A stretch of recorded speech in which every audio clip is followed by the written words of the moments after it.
Welcome into PFF TV. I'm Sam Monson, and today we're going to dive into Premium Stats 2.0 to have a look around the game of the week. And I think the game of the week this week was an NFC South battle between the New Orleans Saints and the Atlanta Falcons that we see right here. If you've got PFF Elite, you have Premium Stats 2.0 in your package. You can find that, dive straight in, look at all the good stuff that I'm going to show you. If not, I'm going to give you a reason to get it right here. So let's start off with this game. Let's fire right in. In fact, we're going to go to the Falcons side of the ball first.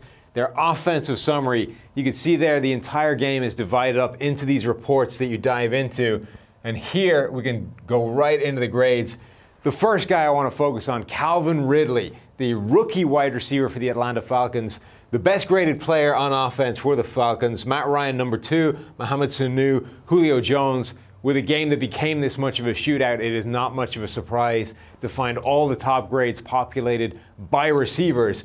But for Ridley, this was his coming out party. This was a guy who was our number 1 wide receiver prospect in the draft. He was a guy that we knew could just get open from his college tape. And we saw that in this game. He had a number of passes where he was able to torch defenders with his release, with his route running. We also saw a play in this game that was essentially his scouting report in a microcosm. It was wide separation when he was running a dig route, but he needed that because he couldn't catch the ball cleanly. He had to double catch it, and he was able to do that before the hit from the defender came, which wouldn't have happened if he hadn't been able to get so much separation on the play. But let's dive into some other areas. Matt Ryan, one of the best graded players in the game, wasn't able to quite match Drew Brees, as we'll see in a second, but you can dive into his passing chart with Premium Stats 2.0, see where he was successful on the field, see blue grades here for our elite high-end plays, regardless of whether they were caught or not. These were passes that Matt Ryan was putting on his receivers, and in these instances they were caught. 2 for 2, 2 touchdowns, 4 for 4. These were passes that his receivers were bringing in. Nothing up here in the deep left quadrant of the field. Nothing, very few passes behind the line of scrimmage, any kind of significant margin. But Matt Ryan was really back in this game. Struggled in week 1 significantly. That was a bad game for him. Was better in week 2. Dramatic step forward against the Saints in this shootout. But Drew Brees, I think, was on another level in this game. Didn't have as prolific a deep passing chart as Matt Ryan did, but this intermediate level and everything underneath was where Drew Brees was just getting stuff done. Plus, late in the game, he was able to turn it on with his legs. The spin move that ended up sending 2 Falcons defenders careening into each other and bring him in for the touchdown that really proved the difference in this game.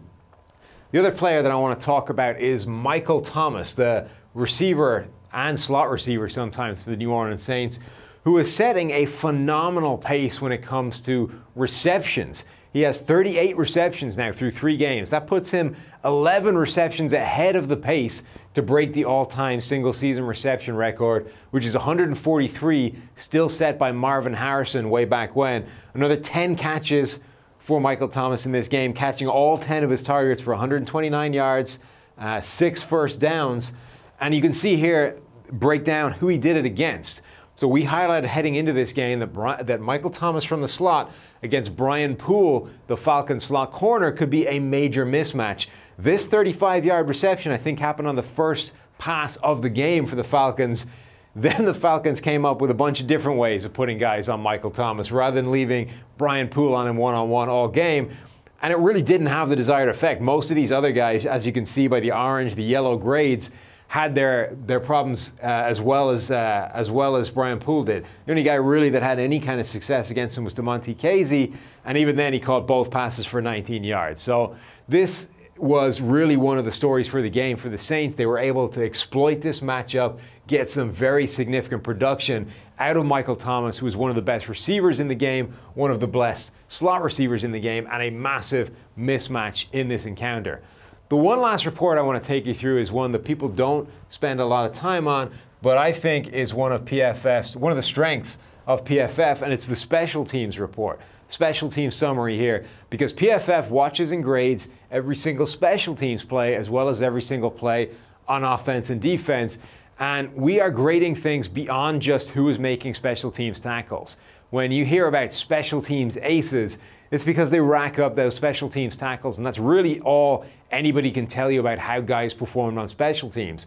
But we're watching and grading every single phase of special teams, whether it's field goals, whether it's punt team, whether it's punt return team, kickoff coverage, and all of that is factored in here. The blocking, whether you're able to defeat blocks, whether you make the tackle or not, whether you're forcing cuts, all of this stuff is folded in here. So as you can see here, the guy second for the Saints, Craig Robinson, had 2 special teams tackles, but the guy with the best grade overall, Alex Okafor, had no special team tackle whatsoever, but a special teams grade of 93.3 because he's making plays that are hidden in the box score. They don't show up with those special teams tackles, but they're all folded into the PFF grading system. This is a system that's tried and true. It's been developed with the help of NFL special teams coordinators, and it gives you the best indication of who the true special teams aces are, not just the guys that are racking up the special team summary.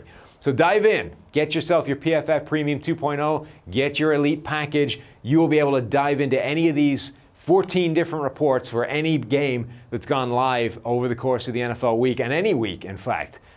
Get yourself this system you can dive into. Hopefully you enjoyed diving through the game of the week, the Atlanta Falcons and the New Orleans Saints with me. Check back next time.